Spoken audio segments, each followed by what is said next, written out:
Hello student, welcome to Biogossip. এই চ্যানেলে আমি তোমাদের বাংলায় নিট বায়োলজি পড়াবো। তোমরা সবাই জানো এখন নিটের বায়োলজি কোশ্চেন 100% এনসিইআরটি বেসড আসে। তো তাই আমরা এনসিইআরটি ধরে আমাদের মাতৃভাষায় এবং কিছু ইংরেজি টার্ম ব্যবহার করে আমরা আস্তে আস্তে করে চ্যাপ্টারটা এগোবো। আমরা যে চ্যাপ্টারটা পড়বো cell the unit of life, এই চ্যাপ্টার থেকে আমরা যদি প্রিভিয়াস ইয়ার ঘেঁটে দেখি তো মোটামুটিভাবে 3 থেকে 4টে নিটে কোশ্চেন আসে। তো আমরা ফার্স্টে শুরু করব হোয়াট ইজ সেল বা সেল কাকে বলে। তো সবাই ছোটোবেলা থেকে পড়ে এসেছি, cell is the fundamental structural and functional unit of life. তো জীবনের গঠনগত কার্যগত এককই হচ্ছে কি সেল। তো এনসিইআরটি আমরা যদি দেখি তো ফার্স্টেই পাবো আমরা discovery of the cell, cell কীভাবে ডিসকভার হয়েছিল। তো প্রথমেই আসবো আমরা যে সায়েন্টিস্টের নাম, তার নাম হচ্ছে রবার্ট হুক। 1665 সালে তিনি ফার্স্টে দেখলেন যে একটা কর্ক নিয়ে, একটা ছোট পিস অফ কর্ক নিয়ে তার তৈরি সিম্পল মাইক্রোস্কোপে উনি অবজার্ভ করছিলেন। তো অবজার্ভ করতে গিয়ে দেখলেন এরকম ছোট ছোট হানিকম্বের মতো, মানে হচ্ছে মৌমাছির বাসার মতো এরকম কিছু স্ট্রাকচার উনি দেখতে পেলেন। তো তিনি ফার্স্ট সেলের কনসেপ্ট দিলেন, বললেন এই যে হানিকম্বের যে স্ট্রাকচারগুলো এর নাম হচ্ছে সেল, বাট উনি বলেছিলেন কি ডেড সেল ডিসকভার করেছিলেন। তো তারপরে এলেন কি না লিউয়েন হক আর একটু মাইক্রোস্কোপের যখন উন্নতি হয়েছে, সিম্পল মাইক্রোস্কোপ থেকে আস্তে আস্তে করে কম্পাউন্ড মাইক্রোস্কোপ তৈরি হচ্ছে, তো উনি ডিসকভার করলেন কি ফার্স্টে লিভিং সেল ডিসকভার করেছিলেন। এবং থার্ড যে সায়েন্টিস্টের নাম আসবো তার নাম হচ্ছে রবার্ট ব্রাউন। তো তিনি একটা সেলের মধ্যে, যদি একটা সেল হয় আমরা সবাই জানি সেলের মধ্যে কি থাকে, এখানে একটা নিউক্লিয়াস থাকে। তো দিস ইজ দ্য নিউক্লিয়াস। তো এই নিউক্লিয়াস ডিসকভার করেছিলেন কে? Robert brown. এরপরে আমরা আসছি সেল থিওরি বা বাংলায় বলছি কোষ তত্ত্ব। তো কোষ তত্ত্ব আসতে গেলে আমরা ফার্স্ট যে সায়েন্টিস্টের নাম পাবো তার নাম হচ্ছে কি স্লেইডেন ছিলেন একজন German botanist. This is the information from NCERT. এটা এনসিইআরটির লাইন, তোমাকে কোশ্চেন তুলে দিতে পারে যে স্লেইডেন কে ছিলেন, জার্মান বোটানিস্ট নাকি ব্রিটিশ জুলজিস্ট নাকি ব্রিটিশ বোটানিস্ট, এইভাবে কিন্তু কোশ্চেন দিতে পারে। তো তিনি বোটানিস্ট ছিলেন, তিনি প্ল্যান্টের উপরে গবেষণা করছিলেন। তো প্ল্যান্টের উপরে গবেষণা করতে গিয়ে উনি দেখলেন যে plant are consist of different kinds of cell. তো প্ল্যান্টের মধ্যে ডিফারেন্ট ধরনের সেল আছে, এই কনসেপ্টটা উনি ফার্স্টে দিলেন। নেক্সট আসছে কি সোয়ান ছিলেন একজন ব্রিটিশ জুলজিস্ট। তিনি অবজার্ভ করলেন cell had a thin outer membrane. তো এখন যেটাকে আমরা কি বলি না, এটা হচ্ছে আউটার মেমব্রেন, সেলের মেমব্রেন, যার মধ্যে নিউক্লিয়াস আছে, সাইটোপ্লাজম আছে। ফার্স্টে এইটা দিলেন, যেটা আজকের দিনে আমরা এর নাম কি দিয়েছি না সেল মেমব্রেন। তো এরপরে এই দুজনে একটা সমস্যা দেখা গেল, যে সমস্যা হয়েছিল কি না, এরা দুজন বলেছিলেন যে সেল তৈরি মানে প্ল্যান্ট তৈরি হয় সেল দিয়ে, এই কনসেপ্টটা পেয়েছিলাম আমরা। সেকেন্ড যে কনসেপ্টটা পেয়েছিলাম সেল মেমব্রেন পেয়েছিলাম, বাট একটা সেল কি করে তৈরি হয় এই কনসেপ্টটা কিন্তু স্লেইডেন অ্যান্ড সোয়ান দিতে পারেননি। এটা ছিল তাদের ডিমেরিটস। তো এইটা সমাধান করলেন কে না ভিরচাও, একজন সায়েন্টিস্ট যার নাম হচ্ছে রুট অফ ভিরচাও। তো তার একটা থিওরি আছে যার নাম হচ্ছে অমনিস সেলুলা ই সেলুলা। খুব ইম্পর্টেন্ট লাইন, এনসিইআরটিতে মার্ক করবে, অমনিস সেলুলা ই সেলুলা। এখান থেকে একবার কোশ্চেন এসেছিল যে omnis cellula e cellular theory কে প্রপোজ করেন, তো কে হবে? Rudolf Virchow. তো ইনি বললেন কি cell divide and new cell form from pre existing cell, মানে একটা পুরনো সেল থেকে, একটা ওল্ড সেল থেকে, এটা একটা ওল্ড সেল, তো এখান থেকে ডিভাইড করে দুটো নিউ সেল তৈরি করবে। তো প্রি এক্সিস্টিং সেল থেকে নিউ সেল তৈরি করবে। তো এই কনসেপ্টটা দেওয়ার পরে সেল থিওরি কিন্তু কমপ্লিট হয়েছিল। তো কমপ্লিট সেল থিওরি আমরা এদিকটায় চলে আসছি। All living organisms are composed of cells and products of cell. তো প্রত্যেকটা লিভিং অর্গানিজম, আমরা যত লিভিং অর্গানিজম দেখতে পাই সবাই তৈরি হয়েছে কি নিয়ে? কম্পোস্ট অফ সেল নিয়ে তৈরি হয়েছে। অ্যান্ড প্রোডাক্টস অফ সেল মানে একগুচ্ছ সেল মিলে তৈরি হয়েছে একটা লিভিং অর্গানিজম। আর all cells are arise from pre existing cell, মানে প্রত্যেকটা সেল মানে তার পুরনো কোনো সেল বা প্রি এক্সিস্টিং সেল থেকেই তৈরি হয়েছে, অন্য কোনোভাবে সেল কিন্তু তৈরি হতে পারবে না। তো this is our concept of cell and cell theory. Next আমরা যে টপিকটায় যাব সেটা হচ্ছে overview of the cell. So our topic is an overview of the cell, একটা সেলের ওভারভিউ। ঠিক আছে, তো একটা সেলকে যদি আমরা দেখি বাইরের থেকে, তো আমরা আগেই বলেছি একটা সেলের বাইরে কি আছে, সেল মেমব্রেন আছে, সেল মেমব্রেন। তো সেল মেমব্রেন যদি আমি টপকে ভেতরের দিকে যাই, এর মধ্যে কি দেখতে পাবো, টোটালটা জুড়ে একটা ফ্লুইড ম্যাট্রিক্স দেখতে পাবো, যার নাম আমরা দিয়েছি কি cytoplasm. This is a fluid matrix. কেমন না, সেমি ফ্লুইড ম্যাট্রিক্স, মানে পুরোপুরি তরল না কিন্তু সেমি ফ্লুইড, সেমি মানে অর্ধ তরল একটা ম্যাট্রিক্স দেখতে পাবো। এবং এই cytoplasm this keeps the cell living state, এই সাইটোপ্লাজমের জন্যই কিন্তু একটা সেল কিন্তু লিভিং অবস্থায় আছে, নাহলে কিন্তু সে লিভিং অবস্থায় থাকতে পারতো না, তবে সে সেলটা কি হতো, ডেড হয়ে যেত। এছাড়া আমরা সেলের মধ্যে কি দেখতে পাবো, রাইবোজোম দেখতে পাবো। ঠিক আছে, এই রাইবোজোম কিন্তু আমরা প্রোক্যারিওটিক সেল এবং ইউক্যারিওটিক সেল দুটো কোষে দেখতে পাবো। আমরা প্রোক্যারিওটিক কোষের ক্ষেত্রে রাইবোজোমটা কেমন দেখি, 70S রাইবোজোম, আর ইউক্যারিওটিক সেলের ক্ষেত্রে আমরা দেখি 80S রাইবোজোম। এই রাইবোজোমের স্পেশালিটি কি না, নন মেমব্রেন বাউন্ড সেল অর্গানেলস, খুব ইম্পর্টেন্ট জায়গা, এর কিন্তু কোনো মেমব্রেন থাকে না, রাইবোজোমের কোনো মেমব্রেন থাকে না।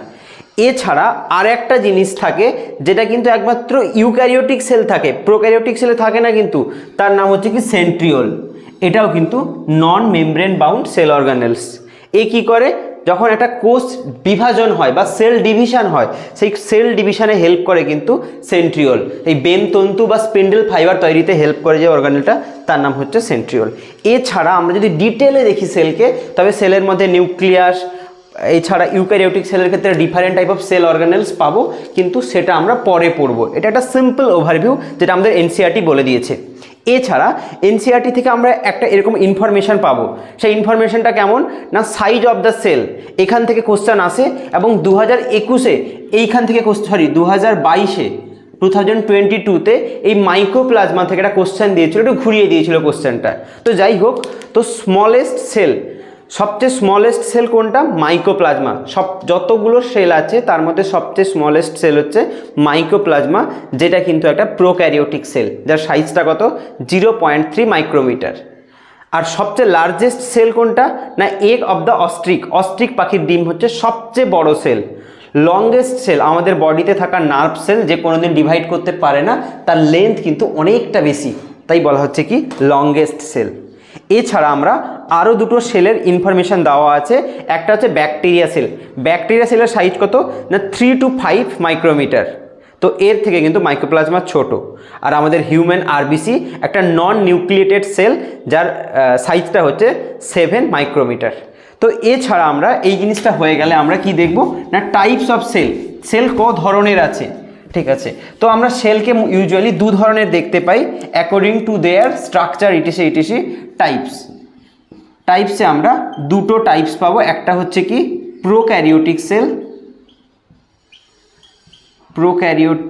সেল অ্যান্ড আরেকটা হচ্ছে কি না ইউক্যারিওটিক সেল।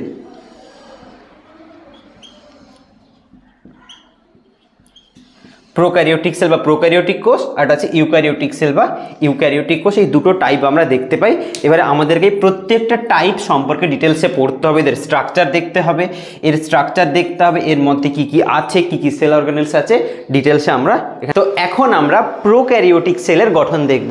তো প্রোক্যারিওটিক সেল মানে হচ্ছে আদি সেল। প্রোক্যারিওটিক সেলের আন্ডারে কে কে আসে না, মেনলি পৃথিবীতে যত ব্যাকটেরিয়া তুমি পাবে সব ব্যাকটেরিয়া কিন্তু প্রোক্যারিওটিক সেল।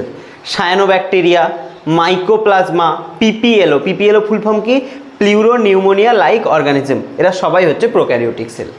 তো প্রোক্যারিওটিক সেলে যদি আমরা গঠন দেখি, তো কি কি স্ট্রাকচার পাবো, আমরা পাবো গ্লাইকোক্যালিক্স, সেল ওয়াল বা কোষ প্রাচীর, সেল মেমব্রেন বা কোষ পর্দা, সাইটোপ্লাজমের আন্ডারে পাবো ribosome, mesosome, plasmid, inclusion body, আর পাবো তাদের জেনেটিক মেটেরিয়াল নিউক্লিয়েট। তো প্রথম আমি যদি বলি গ্লাইকোক্যালিক্স কি না, গ্লাইকোক্যালিক্স হচ্ছে যদি একটা ব্যাকটেরিয়া সেলের আমি গঠন দেখি বা স্ট্রাকচার দেখি, তার সেল ওয়ালের বাইরের দিকে একদম, এটা হচ্ছে তার সেল ওয়াল, তার বাইরের দিকে একটা হালকা একটা কীরকম একটা লেয়ার থাকে, যার নাম হচ্ছে glycocalyx. Outer most layer of the bacteria sell lying outside the cell wall, তো সেল ওয়াল লালটা হচ্ছে সেল ওয়াল, তার বাইরের দিকে থাকছে। এ কি করে না, প্রোটেক্ট দ্য সেল, এই ব্যাকটেরিয়া সেলকে এগেনস্ট ডেসিকেশন অ্যান্টিবায়োটিক, এই ব্যাকটেরিয়া কিন্তু অ্যান্টিবায়োটিকে মারা যায়। তো অ্যান্টিবায়োটিক থেকে কিছুটা রক্ষা করতে পারবে কে? গ্লাইকোক্যালিক্স। ভাইরাস, তো ব্যাকটেরিয়াকে ব্যাকটেরিওফাজ ভাইরাস অ্যাটাক করতে পারে, তো সেখান থেকেও রক্ষা করতে পারবে কে? না, গ্লাইকোক্যালিক্স। এছাড়া এই ব্যাকটেরিয়া যদি ধরো এইখানে অ্যাঙ্কারিং করবে বা কোথাটা গিয়ে বসবে, তো আমার হাতেই বসবে, তো এই হাতে বসার সময় প্রথম কি করে না স্টিক করতে হেল্প করে কে? এই গ্লাইকোক্যালিক্স লেয়ার। তো একদম বাইরে যে লেয়ারটা দেখতে পাচ্ছ এটা হচ্ছে গ্লাইকোক্যালিক্স লেয়ার। এরপরে আসছে কি সেল ওয়াল। তো এই লাল রঙের যে এটা দেখতে পাচ্ছ এইটা হচ্ছে সেল ওয়াল। তো এই ব্যাকটেরিয়ার ক্ষেত্রে এই সেল ওয়াল তৈরি হয় একটা স্পেশাল টাইপ অফ সাবস্টেন্স দিয়ে, যার নাম হচ্ছে পেপটিডোগ্লাইকেন। খুব ইম্পর্টেন্ট টার্ম, আমি আন্ডারলাইন করে দিয়েছি। পেপটিডোগ্লাইকেন খুব ইম্পর্টেন্ট জিনিস কিন্তু এটা। এই পেপটিডোগ্লাইকেন তৈরি হয় কি দিয়ে? না পলিস্যাকারাইড। পলিস্যাকারাইড কাকে বলে? না যখন অনেকগুলো মনোস্যাকারাইড, মানে কি গ্লুকোজের যে একটা মনোস্যাকারাইড, যখন এই মনোস্যাকারাইড পরপর যুক্ত হয়ে তৈরি করবে কি? পলিস্যাকারাইড। আর পলিস্যাকারাইডের সাথে যুক্ত থাকবে কি? Amino acid. এই দুটো সাবস্টেন্স যুক্ত হয়ে তৈরি করে কি? Peptidoglycan. This is the composition of the cell wall of the bacteria. তো এই ব্যাকটেরিয়ার সেল ওয়াল তৈরি হয় পেপটিডোগ্লাইকেন। তো কিছু অ্যান্টিবায়োটিক আমরা ব্যবহার করি, যে অ্যান্টিবায়োটিকগুলো কি করে না এই পেপটাইডোগ্লাইকেনটাকে নষ্ট করে দেয়, ফলে কি হয়? ব্যাকটেরিয়ার সেল ওয়ালটা নষ্ট হয়ে যায়। এছাড়া আমরা একটা অর্গানিজম দেখতে পাবো যে হচ্ছে কি প্রোক্যারিওটিক সেল, তার নাম হচ্ছে মাইকোপ্লাজমা। এই মাইকোপ্লাজমার কিন্তু কোনো সেল ওয়াল থাকে না। খুব মাঝে জিজ্ঞেস করে which of the prokaryotic cell have no cell wall, কী হবে? মাইকোপ্লাজমা। এটা খুব ভালোভাবে তোমরা মনে রাখবে। এরপরে আছে কি সেল ওয়ালের পরে আছে কালো রঙের কি? Cell membrane. ওকে, তো সেল মেমব্রেন আর তার ভেতরে আছে কি? সাইটোপ্লাজম। তো এই যে টোটাল ভেতরে যা দেখতে পাচ্ছ, এই কালোর ভেতরে যা আছে সবই হচ্ছে কি? Part of the cytoplasm. তো সাইটোপ্লাজমের মধ্যে কী কী আছে না, প্রথমে যদি আমি দেখি না এইটা হচ্ছে কালোটা হচ্ছে কি? কালো রঙেরটা হচ্ছে কি? Cell membrane. তো এই সেল মেমব্রেন কোথাও কি হয়েছে? ভেতরের দিকে ইভ্যাজিনেট হয়ে গেছে বা ইনফোল্ডিং হয়ে গেছে, তার নাম কি হয়েছে? মেসোজোম। এই মেসোজোম কিন্তু ব্যাকটেরিয়া কোষের ক্ষেত্রে অনেক কাজে হেল্প করে। যেমন কি করে? রেসপিরেশনে হেল্প করে, ডিএনএ রেপ্লিকেশনে হেল্প করে, ঠিক আছে? তো মেসোজোমের কিন্তু একটা খুব গুরুত্বপূর্ণ ভূমিকা আছে ব্যাকটেরিয়া কোষের ক্ষেত্রে। তো টোটালটা হচ্ছে সাইটোপ্লাজম। এছাড়া রাইবোজোম দেখতে পাবো। তো এই যে দেখতে পাচ্ছ এইগুলো হচ্ছে কি? এইগুলো হচ্ছে কি? রাইবোজোম। এই যে লিখেছি এখানটায় রাইবোজোম। এই রাইবোজোম কিন্তু ব্যাকটেরিয়ার রাইবোজোম কেমন না 70S রাইবোজোম।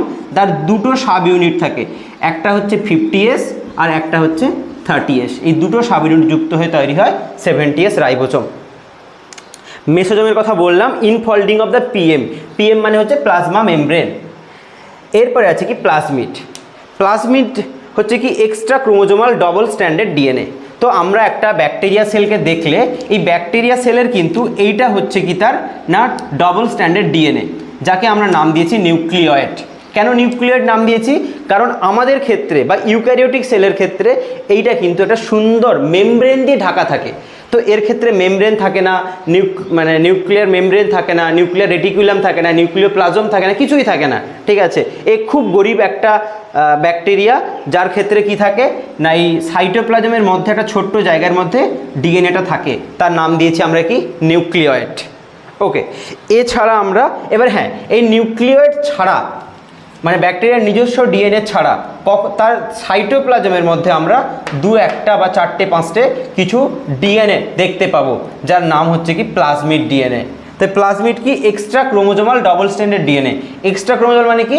নিউক্লিয়েট ছাড়া বাকি যে ডিএনএটা থাকছে। এছাড়া হচ্ছে কি? Inclusion body. ব্যাকটেরিয়া তার ফুড স্টোর করার জন্য বা তার এক্সক্রিটারি প্রোডাক্ট স্টোর করার জন্য যে সাবস্টেন্সটা রাখে তার নাম হচ্ছে ইনক্লুশন বডি। এছাড়া হচ্ছে নিউক্লিয়ারের কথা বললাম, যার সাহায্যে সে কী করে? প্রোটিন সিনথেসিস করে বা তার যে সমস্ত রেগুলেশনগুলো সেটা কিন্তু করে কার সাহায্যে? না এই জেনেটিক মেটেরিয়ালের সাহায্যে।